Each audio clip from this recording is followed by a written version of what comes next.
Eksodus massal rantai pasokan manufaktur dari China, apakah tarif 245% akan menjadi pukulan telak?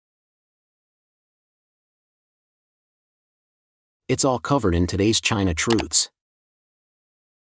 Bagi Partai Komunis China dan Xi Jinping, masa jabatan kedua Presiden AS Donald Trump tidak lebih dari pengulangan sejarah, hanya saja kali ini mengambil arah baru menuju keruntuhan ekonomi terbesar kedua di dunia. Rantai pasokan manufaktur mempercepat migrasinya dari China. Pabrik dunia dengan cepat memudar, dan hari ini kita akan menyelami detailnya untuk mendapatkan gambaran lengkapnya. Tarif Trump pada tahun 2018.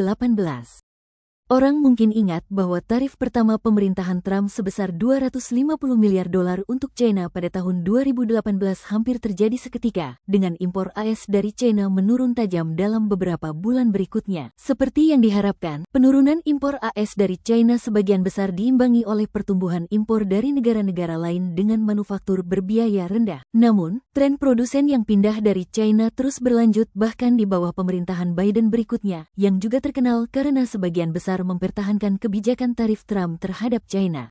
Tarif Trump 2.0 pada tahun 2025 menghantam China lebih keras. Saat ini kita melihat tarif pemerintahan Trump kedua yang diperluas secara signifikan mengubah hubungan perdagangan global. Kita juga melihat perlawanan kuat dari Beijing. Kemana eskalasi tarif putaran baru ini akan menuju? Segala macam skenario konfrontatif dan perdagangan mungkin terjadi, tetapi satu hal yang pasti, era kemasan China sebagai pabrik dunia dengan cepat memudar. Seperti yang disebutkan di atas, pergeseran manufaktur dari China telah berlangsung selama bertahun-tahun dan bukan fenomena jangka pendek, tetapi tren jangka panjang. Selain itu, pergeseran manufaktur dari China tidak sepenuhnya merupakan hasil kebijakan tarif pemerintahan Trump. Perusahaan-perusahaan Amerika memimpin jalan keluar dari China. Misalnya, menurut survei oleh Kamar Dagang Amerika di China, sebanyak 30% perusahaan Amerika sedang memindahkan rantai pasokan mereka keluar dari China atau sedang mempertimbangkan untuk melakukannya. Proporsi ini lebih dari 2 kali lipat dibandingkan tahun 2020 ketika Beijing bereaksi berlebihan terhadap pandemi COVID-19 dan memberlakukan langkah-langkah penguncian. Karena penguncian komprehensif dan berkepanjangan dari PKC, puluhan ribu jika bukan jutaan pelanggan manufaktur China telah menderita gangguan jangka panjang dan kerugian signifikan. Pandemi telah membuat negara-negara di seluruh dunia menyadari bahwa tidak bijaksana untuk sepenuhnya bergantung pada China untuk semua kebutuhan manufaktur mereka. Akibatnya, diversifikasi rantai pasokan tiba-tiba menjadi pertimbangan bisnis yang sangat penting. Faktor lain adalah meningkatnya biaya melakukan bisnis di China, yang tenaga kerjanya tidak lagi semenarik secara ekonomi seperti dulu.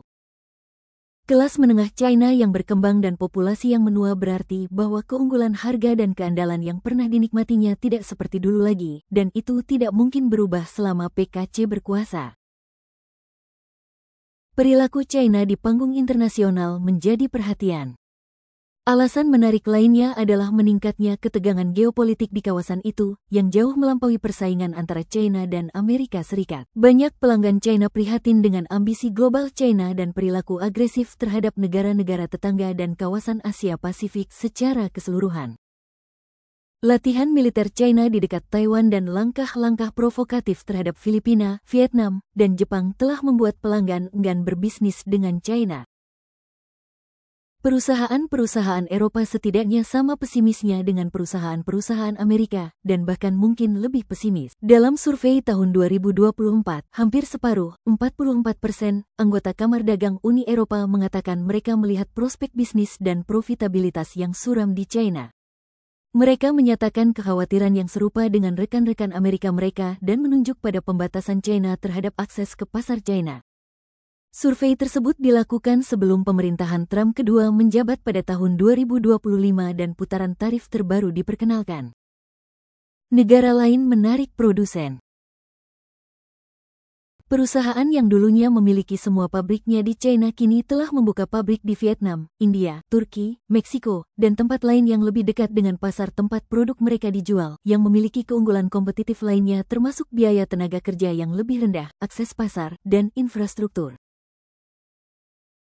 Tren ini tidak mungkin berbalik menguntungkan China dalam jangka pendek. Faktanya, seiring dengan terus membaiknya lingkungan bisnis dan regulasi, Amerika Serikat mungkin mengantarkan tren pemindahan kembali manufaktur. Memang, banyak perusahaan asing telah mengumumkan rencana untuk memindahkan kembali manufaktur ke Amerika Serikat untuk menghindari tarif.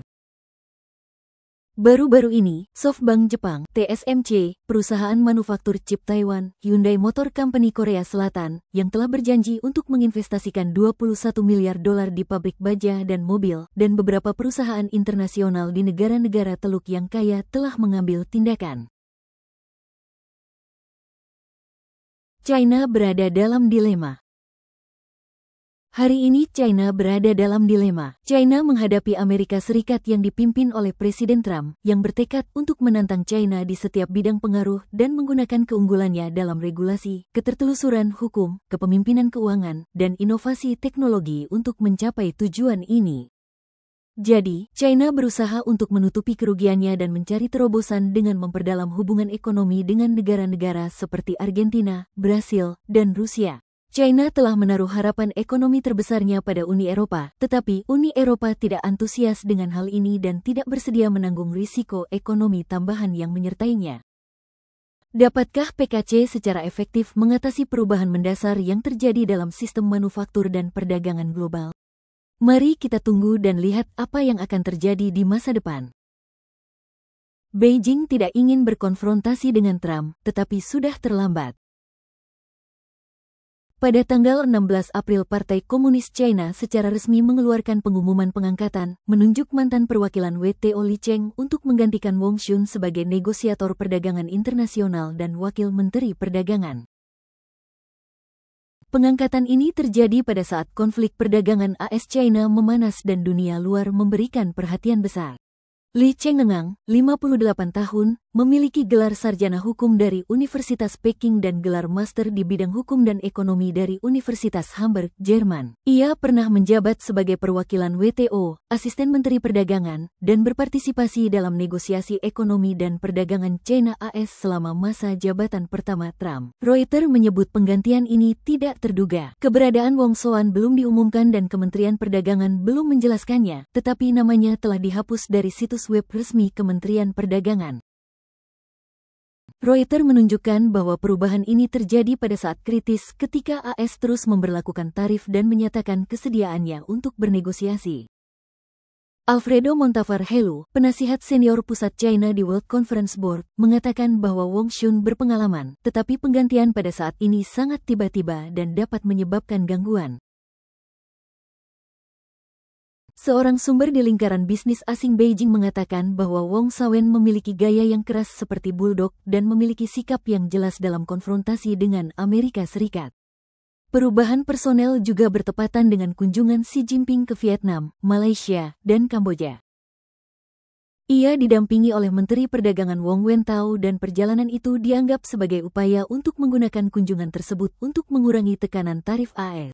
Bloomberg mengutip orang-orang China yang mengetahui masalah tersebut mengatakan bahwa Beijing bersedia untuk melanjutkan negosiasi perdagangan dengan Amerika Serikat, tetapi telah mengajukan serangkaian prasyarat. Ini termasuk mengharuskan pemerintahan Trump untuk menunjuk seorang negosiator dengan otorisasi presiden dan mengurangi pernyataan merendahkan para pejabat terhadap PKC untuk menciptakan suasana saling menghormati.